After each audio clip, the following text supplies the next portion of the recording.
আল্লাহ পাকের রহমত আসমানে এসে ডাকতে থাকে, তুমি কে গুনাহ করেছো, গুনার থেকে মাপ চাও, অসুস্থ আছো, সুস্থতা কামনা করো, ঋণগ্রস্ত আছো, ঋণ শোধ করতে চাও।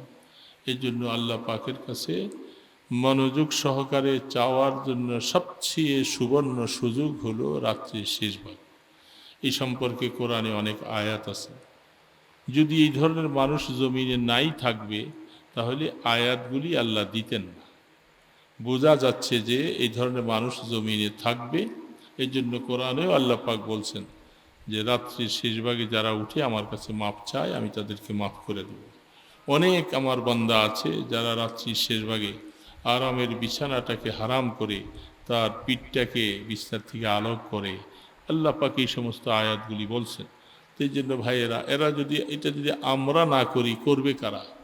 এই জন্য বিশেষ করে মুরব্বীরা যারা আছেন, ঈশার নামাজের পরে খাওয়া দাওয়া খেয়ে তাড়াতাড়ি শুয়ে যান, আর দিলে দিলে আল্লাহ আমাকে একটু তুমি রাত্রের শেষ ভাগে উঠাই দিও। হাদিসের মধ্যে আসছেন সূরা কাহাফের শেষ 3 আয়াত যারা পড়ে ঘুমায় আল্লাহ রাত্রে তাদেরকে ডাইকা উঠাইয়া দিবে। ইন্নাল্লাযীনা আমানু ওয়া আমিলুস সালিহাতি কানাত লাহুম জান্নাতুল ফিরদাউসি নুজুলা। এই আয়াত পড়ে শুইলে ঘুম ভেঙে যাবে, আল্লাহ ডাক দিয়ে উঠাই দিবে, উঠ বান্দা। আর যারা রাত্রে উঠার অভ্যাস আছে, কোনো কারণে উঠতেছি করে একটু ঢিলামি করলে দেখবেন যে পরে তাহাজ্জুদের সময় শেষ, এরপরে তো আপনার আজান হবে, সেই ফজরের জামাত পাওয়া কষ্ট হয়ে যাবে। কারণ আল্লাহ পাক বলে, তুই কেন ঢিলামি করলি? তোর তো আমি শেষ রাত্রে উঠার অভ্যাস ছিলি, তুই কেন উঠলি না? এই জন্য তার ফজরের জামাতও কাজা হয়ে যায়, মাঝে মধ্যে আল্লাহ রাগ করলে ফজরও কাজা করে। এই জন্য যারা রাত্রি শেষ ভাগে উঠার চেষ্টা করেন, মুরব্বীরা, হায়াত শেষ হয়ে যাচ্ছে, কবরস্থানের টাকা দিতেছি, জায়গা ব্যবস্থা হইতেছে, এই কবরস্থানের মধ্যে শোয়া লাগবে যদি আল্লাহ তকদির রাখে, তো কবরে যেহেতু যাওয়াই লাগবে, কেমনে থাকবো অন্ধকার করে? এই জন্য সামানটা বিশেষ করে যাকে আল্লাহ তৌফিক দেয় রাত্রির শেষ ভাগে, এটার থেকে উত্তম সময় আর নাই আল্লাহর সাথে কথা বলার, মনের কথা বলার সবচেয়ে মজার সময় হলো এটা। এই জন্য চেষ্টা করব, যাকে আল্লাহ তৌফিক দেন। যেহেতু রাত্রে এখন আজকে অনেক হয়ে গেছে, তারপরেও যারা পারি চেষ্টা করব তো ইনশাআল্লাহ। আল্লাহুম্মা সাল্লি আলা মুহাম্মাদিন ওয়া আলা আলিহি ওয়া আসহাবিহি ওয়া বারিক ওয়া সাল্লিম। আল্লাহুম্মা সাল্লি আলা মুহাম্মাদিন ওয়া আলা আলিহি ওয়া আসহাবিহি ওয়া বারিক ওয়া সাল্লিম। আল্লাহুম্মা সাল্লি আলা মুহাম্মাদিন ওয়া আলা আলিহি ওয়া সাল্লিম। আগামীকাল শুক্রবার, রাসূল বলছেন শুক্রবার দিন তোমরা আমার উপরে বেশি বেশি দুরূদ শরীফ পড়ো। যারা সূরা কাহাফ পড়বে, সামনে আসতেছে কথা বলা যাবে। আমি অনেক জায়গায় গত শুক্রবারে কোথায় মাহফিলে জানি গেলাম, বললাম আজকে শুক্রবারে আপনার সূরা কাহাফ কারা কারা পড়ছেন?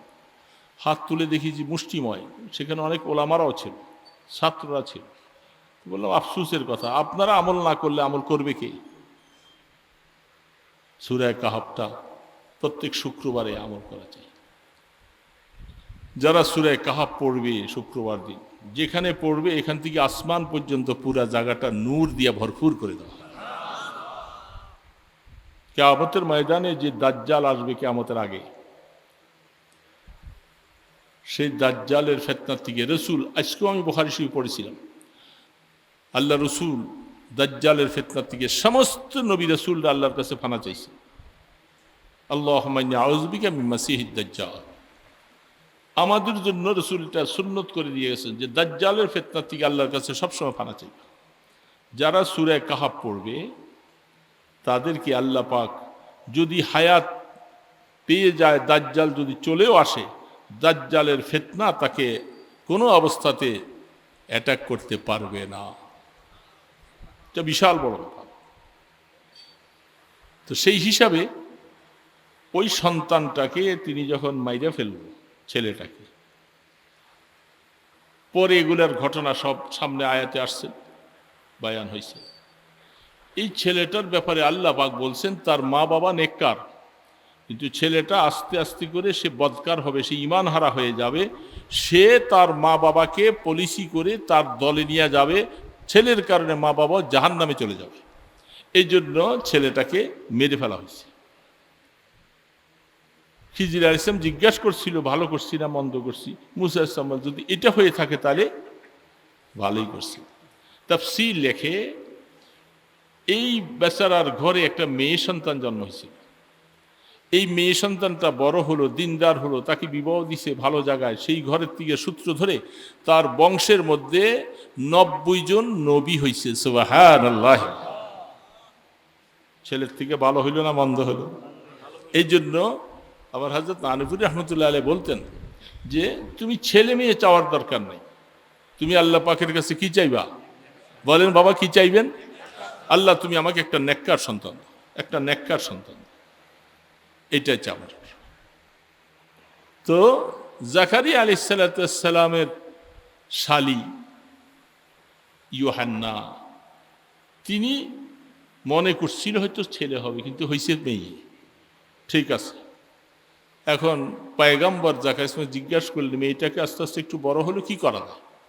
বলে যে এখন যেহেতু তুমি নিয়ত করেছো আল্লাহর ঘরের খাদেম বানাইবার জন্য, তোমার নিয়ত ঠিক রাখো, আল্লাহ পাক ফয়সালা করো। নিয়ত অনুযায়ী এখন এই মেয়েটা থাকার জন্য বাইতুল মুকাদ্দাসের পাশে মেহরাব বানাইলেন, ঘর বানাইলেন, কামরা বানাইলেন। এখন এর খেদমত কে করবে? দেখেন সব আল্লাহ পাকের কাছে হাওলা করেছে। এই মেয়েটাকে খালা তো ঘরে আছে, সকলের মনের তামান্না যে এমন একটা মেয়ে, এই মেয়েটাকে আমরা লালন পালন করব। উনি বলতেছেন উনি করবেন, উনি বলতেছেন উনি করতেছেন, কাকে দিবে না দিবে বলা যায়। আল্লাহ পাক কোরআনে বলছেন, এ জাকারিয়া, কারো মন ভাঙার দরকার নাই, এটা আমার উপরে ছেড়ে দেন। কি করবেন? যারা যারা এই মেয়েটার লালন পালনের জিম্মাদারি নিতে চায় প্রত্যেককে বলেন একটা কলম হাতে নিতে। কি নিতে বাবা? কলমটার মধ্যে তার নামটা লিখবে।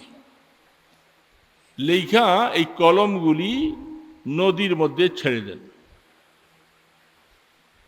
কি আশ্চর্য অবস্থা! নদীর মধ্যে ছেড়ে দেন, নদীর স্রোতে নিচের দিকে যাবে। যার কলমটা উজানের দিকে যায় সেই মরিয়মের লালন পালনের ভাগী হবে। সম্পূর্ণটা ক্ষমতা কার হাতে ছাড়লেন? বলেন না কার হাতে? আল্লাহ পাকের হাতে। ঠিক জাকারিয়া আলাইহিস সালামও দিছেন, অন্যরাও দিছেন। সবার কলম ভাটির দিকে চলে যাচ্ছে, একটা কলম দেখি উজানের দিকে যায়। যে কলমটাকে ধরলেন, উঠাইয়া নাম পড়িয়া দেখে জাকারিয়া আলাইহিস সালামের নাম চলে আসছে। সুবহানাল্লাহ। কারো মনে কষ্ট নেওয়ার কিছু নাই, এটা আল্লাহ প্রদত্ত। জাকারিয়া আলাইহিস সালাম তার জন্য একটা কামরা বানাই দিলেন, থাকছে। এখন মারিয়াম আলাইহিস সালাম আল্লাহ পাক কি করবেন দেখেন, চিন্তা করা যায় না। অনেক সময় মাঝে মধ্যে আল্লাহ পাকের কুদরতের কথাগুলি শুনলে ঈমান তাজা হয়। আমরা তো আল্লাহ পাকের কুদরতের উপর অনেক সময় বিচলিত হয়ে যায়। এখন সেইখানে তিনি ফল খাচ্ছে আর তিনি বলেন যে আল্লাহ আমাকে খাওয়াইতেছে। মরিয়ম আলাইহিস সালামের কোনো সন্তান নাই, ওনার একিন মজবুত হয়ে যায়। আল্লাহ বেমৌসুমে যদি তুমি এই মারিয়ামকে ফল খাওয়াইতে পারো, আমি জাকারিয়া বয়স হয়ে গেছি, বুড়া হয়ে গেছি, আমার কোনো সন্তান নাই, তুমি তো আমাকে একটা সন্তান দিতে পারো। দেখছেন, আল্লাহ পাকের কাছে দরখাস্ত করলেন, আল্লাহ বুড়া বয়সে সন্তান দিবেন, ওয়াদা দিয়ে দিয়েছে। তো জাকারিয়া আলাইহিস সালামের সাথে সেখানে মরিয়ম আলাইহিস সালামের ঘরের মধ্যে আল্লাহ পাক বিবাহ শাদী নাই, সেখানে মেয়ে লালন পালন হচ্ছে, খালা আছে।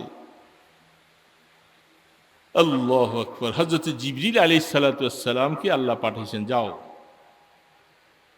তুমি মরিয়ম যখন গোসলখানায় যাবে, তুমি তার গেরিবেনটা ধরে একটা ফু দিয়া চলে আসবে। কি ঘটনা কোরআন মধ্যে, কত হৃদয় বিদারক! একজন মেয়ে মানুষ, বালেগা মেয়ে, সে যখন গোসলখানায় যায়, আর এখানে যদি দরজা বন্ধ, সবকিছু বন্ধ, এর মধ্যে একটা ভিন্ন পুরুষ যদি যায়, বলেন কি অবস্থাটা?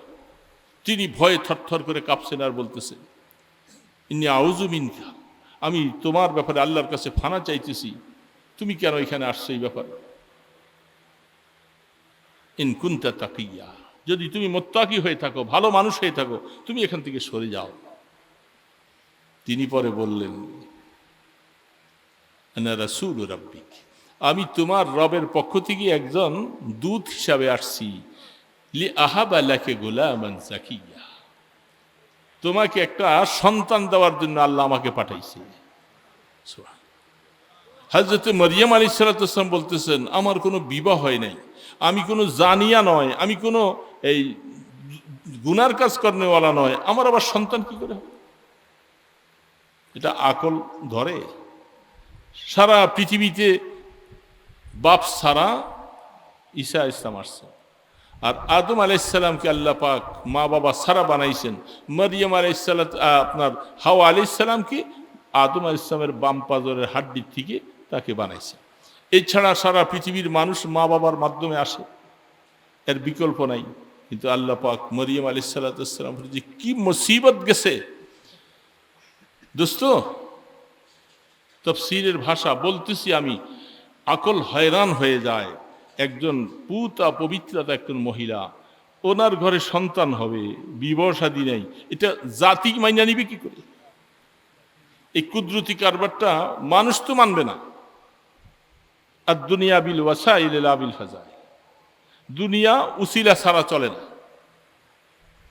সেইখানে তিনি বলছে, হ্যাঁ, আমি যদি মৃত্যু হয়ে যেত, সেই অবস্থার থেকে মরিয়ম আলাইহিস সালামের ঘরে, একটা লম্বা কথা, আমি সূত্রটা বলতেছি, ওই ঈসা ইসলামের কথা বলতে যে এখানে আসছে। শেষ পর্যন্ত ঈসা আলাইহিস সালাম দুনিয়াতে আসলেন। তিনি দোলনার মধ্যে বলতেছেন, আনা আব্দুল্লাহ আতানি আল কিতাব ওয়া জাআলানি নাবিয়্যা ওয়া জাআলানি মুবারাকান আইনামা দুমতু। তিনি পুরা বললেন যে আমার নাম আব্দুল্লাহ, আমি আল্লাহর গোলাম, আমাকে আল্লাহ পাঠাইছেন, আমাকে নবুয়ত দান করবেন এবং আমার মাধ্যমে আল্লাহ তার দ্বীন প্রসার করবেন, এবং মার বাধ্য হয়ে থাকার জন্য আমাকে নির্দেশ করলেন। বলেন, ছোট বাচ্চা দোলনার মধ্যে যদি এরকম কথা বলে, অবাক হয়ে যাওয়ার কথা না? তো সেইখান থেকে ঈসা আলাইহিস সালাম আসলেন। ঈসা আলা নবীনা আলাইহিস সালামকে আল্লাহ পাক কেন করেছেন, এগুলা লম্বা তাকরীর আছে, 2-2.5 ঘন্টা 3 ঘন্টা আলোচনা করলে এটার সূত্রটা আপনি খুঁজে পাবেন। হযরত ঈসা আলা নবীনা আলাইহিস সালাম তিনি আসলেন, বড় হলো, সবাই তো ভালো। যখন আস্তে আস্তে বড় হলেন, ঈসা আলাইহিস সালামের অনুসারী যারা, তাদের নাম হলো নাসারা। আর এখন আমাদের সময় তাদেরকে কি বলি আমরা? হ্যাঁ, খ্রিস্টান বলি। এই অবস্থায় আল্লাহু আকবার, আল্লাহ সুবহানাহু ওয়া তাআলা ঈসা আলাইহিস সালামকে নবুয়ত দিন। তার ঘর বাড়ি নাই, কিছু নাই, বিবাহ শাদী নাই, মাও দুনিয়ার থেকে চলে গেছেন। ঈসা আলাইহিস সালামের অনুসারীদের মধ্যে, তার খুব হাওয়ারির মধ্যে 7 জন ছিলেন, বডিগার্ডের মতো সবসময় থাকতেন। ঈসা আলাইহিস সালামকে তারা মেরে ফেলার জন্য, এই ইহুদির জাত, যে আপনাদের বিশ্বাস আছে যারা কাদিয়ানি, তারা বিশ্বাস করে ঈসা আলাইহিস সালাম জমিনে আসবেন। উনি প্রায় 40 বছর বয়সে আসমানে উঠেন, 4র্থ আসমানে আছেন। আমাদের রাসূল সাল্লাল্লাহু আলাইহি ওয়াসাল্লাম যখন মেরাজে গেলেন, ঈসা ইসলামের সাথে দেখা হল, সাক্ষাৎ। এটা আল্লাহ পাকের কুদরতি ব্যাপার। তিনি আসমানের মধ্যে জিন্দা, সেইখানে কিভাবে থাকেন, কি অবস্থায় আছেন, ইদ্রিস আলাইহিস সালামের ব্যাপারে এমন কিছু কথা আছে। ঈসা আলাইহিস সালাম জমিনে যখন আসার সময় হবে, কিয়ামতের আগে, আল্লাহর শুকর, আমরা এখন এখানে যারা বসে আছি, আমরা ঈমান নিয়ে বসে আছি। কি বলেন, ঈমান আছে না? ইনশাআল্লাহ। এমন একটা সময় আসবে মানুষের ঈমান ধরে রাখা যাবে না। তখন এই সূর্যটা পশ্চিমে যাওয়ার পরে পূর্ব দিকে উঠার জন্য আল্লাহর কাছে অনুমতি চাওয়া হবে। আল্লাহ পাক অনুমতি দিবেন না, সূর্যটা আবার পশ্চিম আকাশে উদিত হবে। যখন সূর্যটা পশ্চিম আকাশে উদিত হইয়া দুপুর পর্যন্ত আসতে থাকবে, ওই সময়, এই সময় থেকে বাস তওবার দরওয়াজা বন্ধ, কারো ঈমান আর কবুল করা হবে না। কোন গুনাহগার যদি তওবা করতে চায়, তওবা আর কবুল নাই। কোন কাফির যদি মুসলমান হইতে চায়, আর তার ঈমান কবুল হবে না। ভয়াবহ একটা সময়। তারপর দিন থেকে সূর্য আবার আগের মতো উঠবে। এই সেখান থেকে যখন ঝামেলাগুলি শুরু হবে, আল্লাহু আকবার। আল্লাহ সুবহানাহু ওয়া তাআলা ঈসা আলা নবীন আলাইহিস সালাতু ওয়াস সালামকে পাঠাবার আগে ইমাম মাহদী আলাইহিস সালাম আসবেন।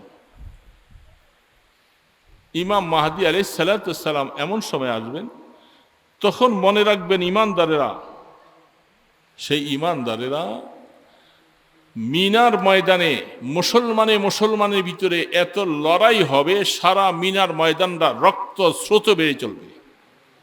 আরাফার ময়দানে এরকম বিশাল কতল কাতাল হবে। যখন এই পরিস্থিতি যখন চলতে থাকবে, তখন ইমাম মাহদী আলাইহিস সালাম আসবেন। তিনি আসার পরে মাত্র তখন ৩১৩ জন মানুষ মুসলমান ইমানদার বেঁচে থাকবে। সুবহানাল্লাহ। কয়শো জন? বদরের যুদ্ধের সাহাবী। এই সংখ্যাটা বহুত বরকতওয়ালা একটা সংখ্যা।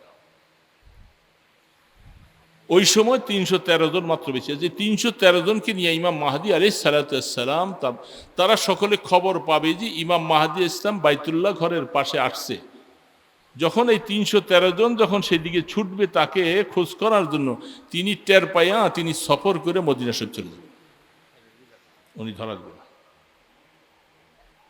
মদিনা শরীফ চলে যাওয়ার পরে ৩১৩ জন এরা আবার খোঁজার জন্য যখন ওনাকে মদিনা শরীফের দিকে তারা যখন যাবে, তিনি সেখান থেকে আবার মক্কায় চলে আসবেন। তিনি ধরা দিচ্ছে না যে আমি ইমাম মাহদী, আর তিনি ধরা দিচ্ছে না এটা আল্লাহ প্রদত্ত, তিনিও জানে না যে আমি ইমাম মাহদী। অনেক সময় বহুত মুজাদ্দিদ, কথায় কথা সূত্র আসে, বহুত মুজাদ্দিদ, বহু কুতুব, তারা অনেক সময় জানে না যে তিনি এই এলাকার কুতুব, এটা আল্লাহ প্রদত্ত, তিনি জানেন। যখন বাইতুল্লাহ ঘরের পাশে যখন তিনি আবার আসলেন, তওয়াফ করতেছেন, তারা খুঁজতেছে, তখন আসমানের দিকের থেকে একটা আওয়াজ আসলেন, হাজা ইমামুল মাহদী ফাত্তাবিউহু। আল্লাহ পাকের তরফ থেকে আওয়াজ আসবে, তিনি ইমাম মাহদী, তোমরা সকল মুসলমান তার উপরে ঈমান আনো, এর অনুসরণ করে তার কথা মতো তোমরা চলো। এই ইমাম মাহদী ইসলাম আসলেন। এই সময়ের মধ্যে দামেস্কের মসজিদের ছাদের উপরে ঈসা আলাইহিস সালাম দুইজন ফেরেশতার কাঁধে ভর করে একটা গিরু রঙওয়ালা কাপড় আর একটা হলদা বর্ণের কাপড়, দুইটা কাপড় পরিহিত অবস্থায় তিনি আইসা দামেস্কের মসজিদের ছাদের মধ্যে নামবে। এই কাপড়টার লেবাসের দ্বারা বোঝা যাচ্ছে উনি একজন একেবারে সাধারণ মানুষের মতো আর। এই গিরু কাপড়ের রং আর ওই কাপড়। এখানে আইসা তিনি বলবেন যে সিঁড়ি লাগাও। আসমান থেকে যিনি ফেরেশতাদের কাঁধে চড়ে মসজিদে দামেস্কের মিনারা পর্যন্ত পৌঁছলেন, সিঁড়ি লাগলো না, আর এখানে আইসা বলে সিঁড়ি লাগাও। ব্যাপারটা কি? উপরের অংশ হলো সব আল্লাহ পাকের হুকুমের মহতাজ। সেখানে দুনিয়ার মধ্যে মানুষের জন্য যত কাজ সংগঠিত হবে, প্রত্যেকটা কাজের মধ্যে উসিলা জরুরি। উসিলা ছাড়া দুনিয়ার কোনো কাজ হবে না, কোনো কাজ হবে না। না দুনিয়ার কাজ হবে, না দিনের কাজ হবে। এটাকে ফরক করার জন্য, পার্থক্য করার জন্য তিনি আইসা বলবেন সিঁড়ি দাও, কারণ এখন আমি দুনিয়ার মুআমেলায় চলে আসছি। তারা সিঁড়ি নিয়ে যাবেন। ঈসা আলাইহিস সালাম দ্রুত গতিতে বাইতুল্লাহর পাশে এসে যখন দাঁড়াবে, ইমাম মাহদী আলাইহিস সাথে সালাম কালাম মুসাওয়া, নামাজের সময় হলে বলবে, ইমাম মাহদী আপনি নামাজ পড়েন।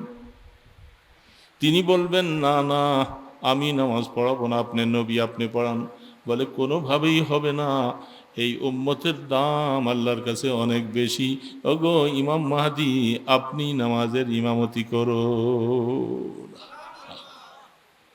উম্মত বুঝতে পারিনি ইমাম মাহদী ইসলাম ইমামতি করবেন, তিনিও তার সাথে অনেকদিন থাকবেন। তখন অল্প কিছু সংখ্যক নাসারা, যারা ওই সময় ঈসা আলাইহিস সালামের দলের অন্তর্ভুক্ত ছিল, কিছু সংখ্যক মানুষ তারা তার হাতে বায়াত গ্রহণ করে মুসলমান হয়ে যাবে। আর বাকি সারা পৃথিবীর মধ্যে ইহুদিদের খুব দৌরাত্ম্য চলবে। যত ইহুদি আছে সব ইহুদিরা দাজ্জালের অনুচর সহচর হবে, তার সৈন্য হবে। এই ইমানদার ভাইরা, ইহুদিদের অনুকরণ করতে আল্লাহ নিষেধ করেছে বারবার করে, নাসারা সহ। কেন? তারা সমস্ত মুসলমানের দুশ্মন হবে, সব দাজ্জালের সহযোগী হবে, সৈন্য হবে তারা। সেই দাজ্জালের সাথে চলতে থাকবে। ঈসা আলাইহিস সালাম, ইমাম মাহদী ইসলাম সহ ওই 313 জন নিয়ে তার সাথে এখন নতুন আরো কিছু মুসলমান আসবে। এরা সকলে মিলে তখন শুধু বিমান, কামান, অ্যাটম বোম, এই সমস্ত ক্ষমতাগুলি তখন আর থাকবে না।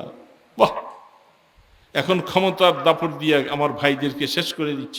ওই সময় ওই পুরাতন আবার তরবারি আর তীর বল্লম ধনুকের যুদ্ধ চলে আসবে। সুবহানাল্লাহ। মাইল কি মাল রাস্তা। হাদিস শরীফের মধ্যে আসছেন একটা কাক বেশি উড়ে। কাকটা বেশি উঠতে উঠতে সে 3 mile, 4 mile, 5 mile, 6 mile, 10 mile পর্যন্ত এরকম রাস্তা অতিক্রম করতে পারে। এত লম্বা মাইলের ভিতরে শুধু লাশ আর লাশ পড়ে থাকবে মানুষ। আল্লাহ পাক ইমাম মাহদী ইসলামে আর ঈসা ইসলামকে সাথে এমন শক্তি আর এমন ক্ষমতা দিবেন, সব খতম হয়ে যায়। যখন দাজ্জালকে খোঁজা হবে, ইমাম মাহদী ইসলামের তখন প্রায় মৃত্যু হয়ে যাবে। তখন শুধু ঈসা ইসলাম একা ওই পোশাক পরিহিত অবস্থায় আছেন। তিনি ছুটবে, যখন বাতাসের মতো দাজ্জাল ছুটবে, তার ক্ষমতা অনেক কিছু, এটা আপনারা বহু শুনছেন, সেটা বলতে যাচ্ছি না। দাজ্জালের দিকে ছুটবে। লুদ নামীয় পাহাড়ের সেই গেটে দাজ্জাল এত বড় শক্তিওয়ালা, একজন মানুষকে কাইটা সামনের ভিতরে জিন্দা করে, আমার বাবাকে জিন্দা করে দেখাইয়া বলবে, আমি কি তোমার খোদা না? এখন এই লোকটা বলবে, আশ্চর্য কথা, আমার বাবা মারা গেছে কত বছর আগে, আমার বাবাকে জিন্দা করে দেখাচ্ছে। আর তখন ইমানদার বলবে, আমার বিশ্বাস হয়ে যায়, আল্লাহর নবীর হাদিস থেকে শুনেছি, ওলামায়ে কেরামদের কথা থেকে শুনেছি, যখন এই কাজ তুমি করবা, আসলে তুমি দাজ্জাল, শয়তান, তুমি ইমানদার না। ইমানদার তার উপর তখন ইমান আনবে না। আল্লাহ তখন বলবে, ইমান আনবে না, আসো। মুহূর্তের ভিতরে আপনাকে 2টা টুকরা করে ফেলবে। টুকরা করার পরে আবার জিন্দা করে বলে যে, আমি কি তখন এত কিছু পারি না? বলে, এখন আমার ইমান পুরা মজবুত হয়ে গেছে, যে এই কথাগুলি আমরা আল্লাহর নবীর হাদিস থেকে শুনে আসছি, যে এই অবস্থা হবে, যে তুমি যখন মানুষকে মারবা, আবার জিন্দা করতে পারবা, তুমি দাজ্জাল, তোমার উপরে ইমান আনা যাবে না, আর সে পারবে না আপনাকে আমাকে মারতে।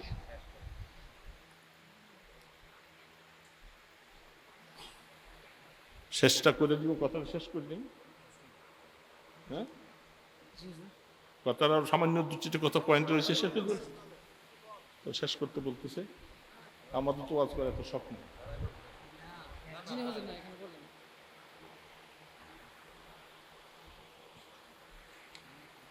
এ সমস্ত কথা বললে আলোচনা করতে মনে চায় না। আমরা ওরকম প্রফেশনাল বক্তা না। কথা আমি প্রায় ফিনিশিং নিয়ে আসছি, আমি সব ছেড়ে দিয়ে ফিনিশিং আসছি, কথাটা বলছি একটু মিশিয়ে দিবার। এটা কেউ শুনেন, ছোট্ট করে বলছে, আমি শুনছি, আর কেউ শুনেনি। তো যাই হোক, এখন এই অবস্থায় দাজ্জাল শেষ হয়ে গেল। ইমাম মাহদী শেষ হলো, রাসূল সাল্লাল্লাহু আলাইহি ওয়াসাল্লাম বলছিলেন, এখন হযরত ঈসা আলাইহিস সালামের কবরটা কোথায়? তিনি দুনিয়াতে আসবেন প্রায় 40 বছর, বিবাহ শাদী করবেন, সন্তান হবেন, অনেক বছর আর থাকবেন। তখন জমিনের উর্বরতা শক্তি বেড়ে যাবে। হাদিসে আসছেন একটা আঙ্গুরের ছিলকার মধ্যে 70 জন মানুষ বসতে পারবে। মক্কা মদিনার খনিজ পদার্থগুলি, স্বর্ণের টুকরাগুলি সব ভেসে ভেসে উঠবে। তো এখন ইমাম মাহদী হযরত ঈসা নবী আলাইহিস সালামের কবরটা কোথায় হবে, আর এই কবরটা সেখানে হওয়ার পিছনে কি কারণ, হাদিসের মধ্যে কি বলতেছে দেখেন। যারা দ্বীনের জন্য কাজ করে, আল্লাহর দ্বীনকে সমুন্নত রাখার জন্য, আল্লাহর দ্বীনকে যারা উপরে নেওয়ার জন্য যারা মেহনত করে, কষ্ট করে, সব কিছু করে, খুলে দেখেন কিতাবুল জিহাদ, কিতাবুল মাগাজির মধ্যে, বুখারী শরীফের মধ্যে লম্বা লম্বা হাদিসগুলি সব, তাদের কি মর্যাদা, তাদের কি অবস্থা। এখন ঈসা নবী আলাইহিস সালাম তার কবরটা, আমি আরবদের মধ্যে কাউকে কাউকে জিজ্ঞাসা করেছিলাম, ইবনে মাজার মধ্যে হাদিসটুকু আসছে, সেই হাদিসের দ্বারা তারা এই হাদিসটাকে কেউ বিশ্বাস করতে চায় না। অনেকে বলে আপনারা বিশ্বাস না করলে কিছু আসে যায় না, সেই হাদিস সনদান মতনান সব কিছু পুরাটাই সহি। সেইখানে ইমাম মাহাদি ঈসা নবী আলাইহিস সালামের কবর রহমতে দো আলম হাবিবে কিবরিয়া মুহাম্মদ রাসূলুল্লাহ সাল্লাল্লাহু আলাইহি সাল্লামের কবরের পাশে, সেখানে দাফন হবে হযরতে ঈসা নবী আলাইহিস সালাম। হাদিসের ব্যাখ্যার মধ্যে মুহাদ্দিসিন কেরাম লিখছেন কেন তিনি সেখানে, এটার যুক্তিগত কারণটাও দেখাইছেন, যেটা আপনি শুনলে নিজেও বিশ্বাস করবেন। আপনি দুনিয়ার থেকে চলে যাচ্ছেন, বিশাল সম্পদ রেখে গেলেন, আপনার একটা সন্তান, কয়েকটা সন্তানই আছে, একটা সন্তান আপনার সম্পদ, আপনার সব কিছু হেফাজতে রাখার জন্য সবসময় পরিশ্রম করে, সুন্দর করে পুরাপুরিভাবে সব কিছু করলেন, আপনার কবর জিয়ারত করে, বাবার রেখে যাওয়া সমস্ত কিছু কাজগুলি সব সুন্দর করে। বলেন তো এই সন্তানটার প্রতি আপনার মায়া বেশি হবে না অন্যান্য সন্তানের প্রতি বেশি? এখন আমি তো মরে যাওয়ার পরে কিছু বুঝবো না, কিন্তু রহমতে দো আলম আল্লাহর হাবিব তিনি কবরে জিন্দা। কি বলেন, ঠিক আছে না? কোনো সন্দেহ আছে? যার সন্দেহ থাকে ইমান দুরুস্ত করে নিতে হবে। রহমতে দো আলম কবরে জিন্দা, অহম ইউসাল্লু, তারা নামাজ পড়েন, আরামে আছেন। রসুল এই সিস্টেমটা দুনিয়াতে থাকতে বানিয়ে দিয়ে গেলেন, যেহেতু আমার পরে এই উম্মতের দিশারি হিসাবে, রাহনুমা হিসাবে ঈসাকে জমিনের মধ্যে আল্লাহ তুমি পাঠাইবা। এমনকি হাদিসের ব্যাখ্যার মধ্যে পাওয়া যায়, যে দিন জিবরিল আলাইহিস সালাতু ওয়াস সালাম মারিয়াম আলাইহিস সালাতু ওয়াস সালামের সামনে ফু দিতে গেলেন, সেই দিন জিবরিলের চেহারাটা আল্লাহর নবীর চেহারার সুরত ধরে গিয়েছিল।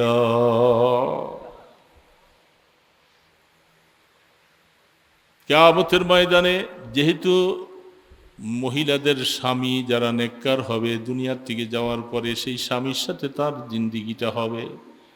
মারিয়াম আলাইহিস সালামের যেহেতু স্বামী নাই, আল্লাহু আকবার, কিতাবের মধ্যে লেখে সেই কিয়ামতের ময়দানে মারিয়াম আলাইহিস সালাম আমাদের নবীজির স্ত্রী হিসাবে দান করা হবে।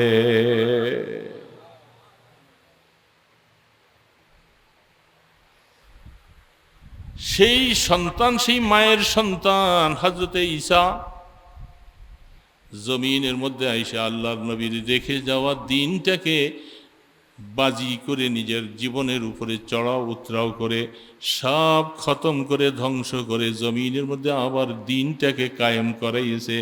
এত সুন্দর কাজ করাবার কারণে বাবা হিসাবে যেমন সন্তানকে কাছে ডেকে নিয়ে মাথায় হাত দিয়ে মোছে, রহমতে দো আলম ভালো করে জানতেন আমার পরে ঈসা আইসা জমিনের মধ্যে আমার দিনটাকে এইভাবে করে ছড়াইয়ে দিবে। মৃত্যুর পরে আমি বলবো, এই সন্তান, কলিজার টুকরা সন্তান, তুমি দূরে কেন থাকবে?